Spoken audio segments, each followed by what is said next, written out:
when you're doing Panastas Sungkete and you're the guy who wants to four wall, so Paul is attacking, Yeah. right? And I know he's gonna do that twice. So when you four wall this, you don't need to go further, right? Like after Right. contact, you can literally just hold it there, so you Yeah. can immediately four wall this, Yeah. right? So I know that I probably told you guys to four wall and go past like that, and then do that.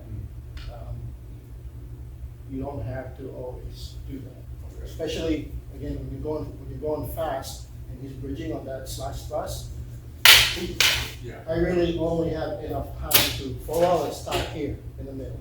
Yeah. But if you think of your, you know, when you do, Handcam? the V strikes, that's Mhm. broken. Mhm. It's kind of like that where you hang here for a second, and you see a thrust, so Yeah. then you just put your four wall there. Yeah. So you almost have to train yourself to stop on that contact. Train yourself to stop there.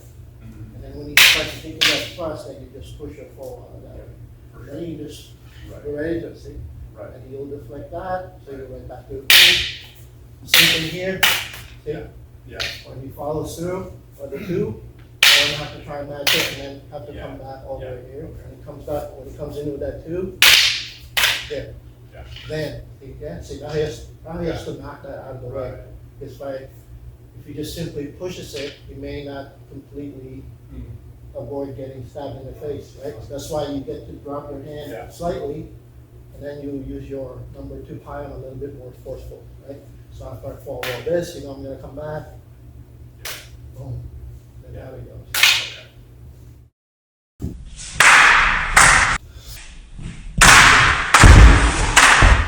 Well, remember what I said about when you were entering with or breaking in with the Panastas Sungkete, and you're kind of end up still too far?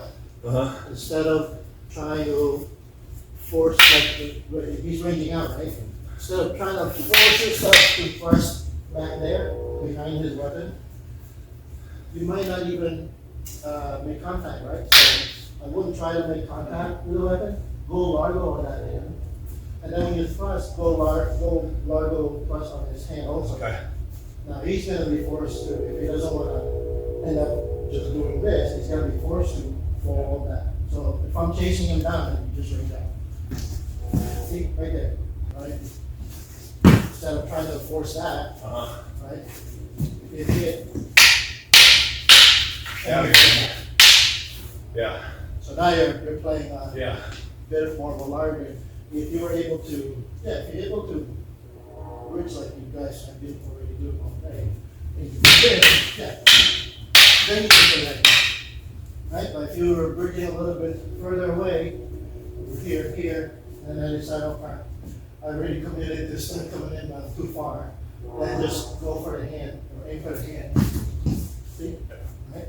So if we're like following on you, right? That way, hitting your boom.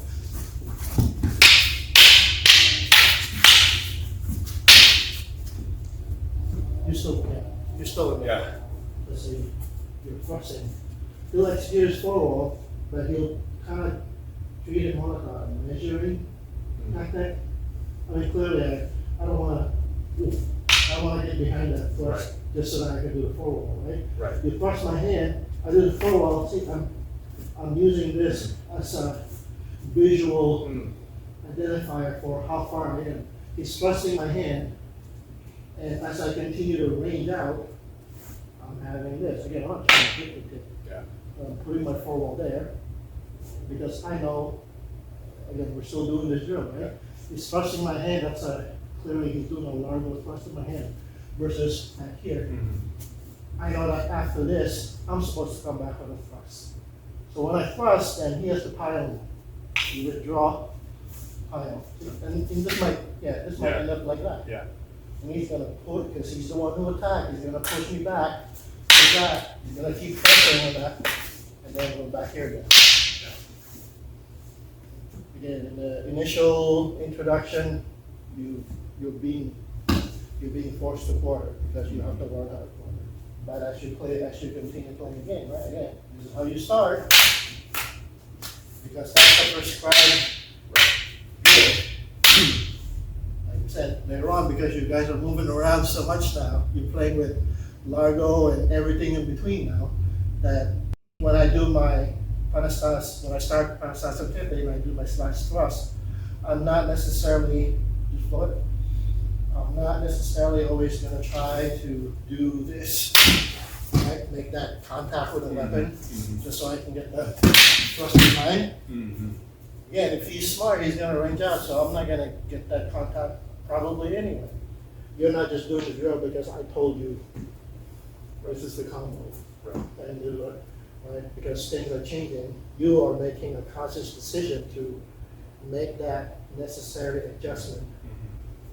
So that you're still playing the same game, but it's a slightly different range. Right? Again, the drill, when it's first taught, it's telling you to force contact on the weapon and get behind him, to force him to forward. Right. But that's because you were bridging and maybe he didn't range out far enough. This time, the way you guys have been playing, sometime when you bridge, he's already way the hell out there. So trying to do that kind of is counterproductive for the guy on the offense. So instead of trying to do that, maybe I initially planned to make contact with Paul's stick, but then he ranged out that I end up more Largo. So I'm gonna switch and play a Largo. So I'll be like, here, he knows the drill, he's gonna come back with that force anyway. Boom, I just deflect that. I pressure again, I pressure.